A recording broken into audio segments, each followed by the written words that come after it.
right. This is the calculations for the titration.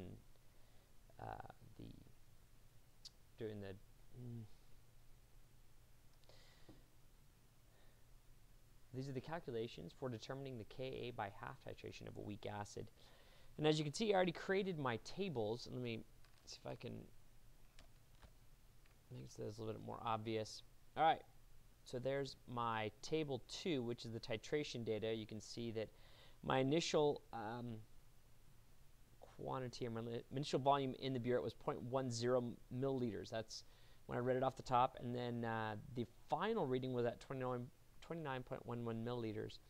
And the total volume of titrant used was 29.01 milliliters. Now, you know that I really don't like an entry in a data table that requires any form of calculation.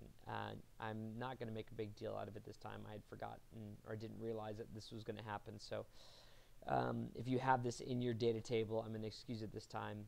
And that was my fault. So I'll watch for that next time. And your final drop count, which was 643, which you pulled off of the Spark. Then you set up table 3, which had more of the measurements in them. And you can see that I just pulled a lot of the information over. The volume of the sodium hydroxide to reach the equivalent point, which I showed you how to do that using your Spark. The steepest point on the curve, which was 19.03 milliliters. So the half equivalence, which is the half titration point, was 9.515 milliliters. When you scrolled through, or at least for mine, I didn't find exactly 9.515. I think I found 9.50 and 9.53. It was the same pH for both of them, which was 5.31. Otherwise, you could probably take the pH of the volume closest to your half titration point, and that then is your experimental pKa, because when you have equal volumes of your when you're using the Henderson-Hasselbalch equation, you have equal volumes of salt and acid, then the pH is equal to the pKa, which means that when we looked at our list of possible solutions, and we can look at that list, it's right in the notes here, or in the lab sheet notes.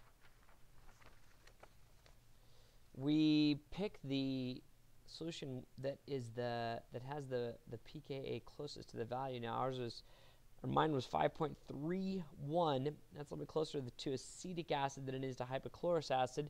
So I'm going to go with acetic acid, which, as it turns out, is the correct answer.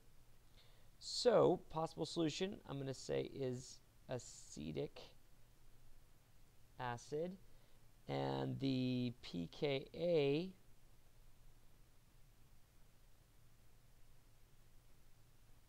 of the possible solution was 4.7.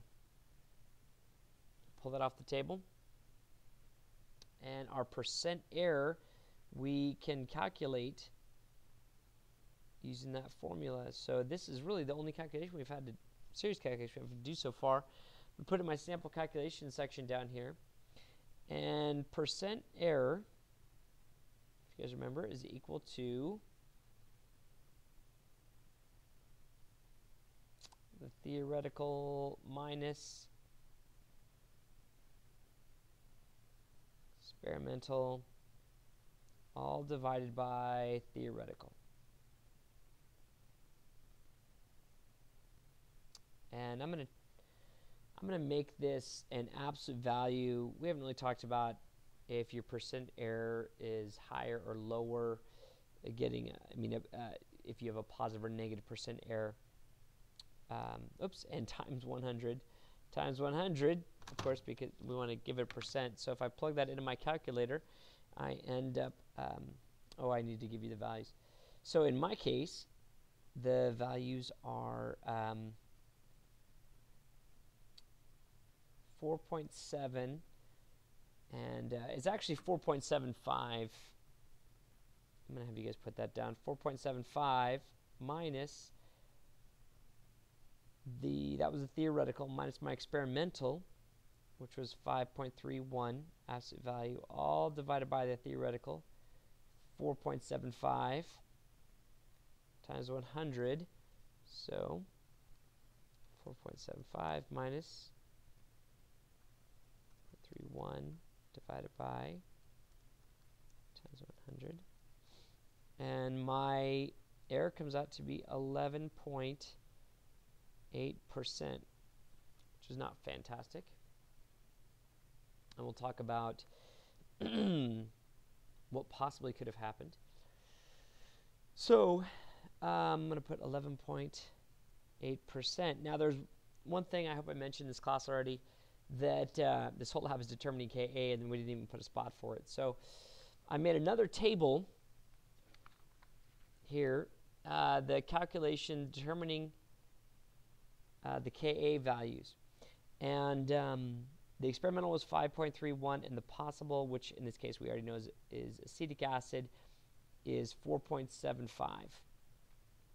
Now to find the Ka, and you looked in your notes and you saw the, I believe it was equation number 1 gave you Ka, and equation 2 you used to find is the Henderson-Hasselbalch. But if we have this equation, pKa is equal to negative log of Ka, how do we find Ka? Ka is found by taking 10 to the negative pKa, which means that our Ka volume for our experimental was 10 to the negative 5.31, and our Ka for the possible was 10 to the negative 4.75. So I'm going to plug those into my calculator, and I end up with a Ka for my experimental being 4.90 times 10 to the negative 6th, and for my the possible for the acetic acid,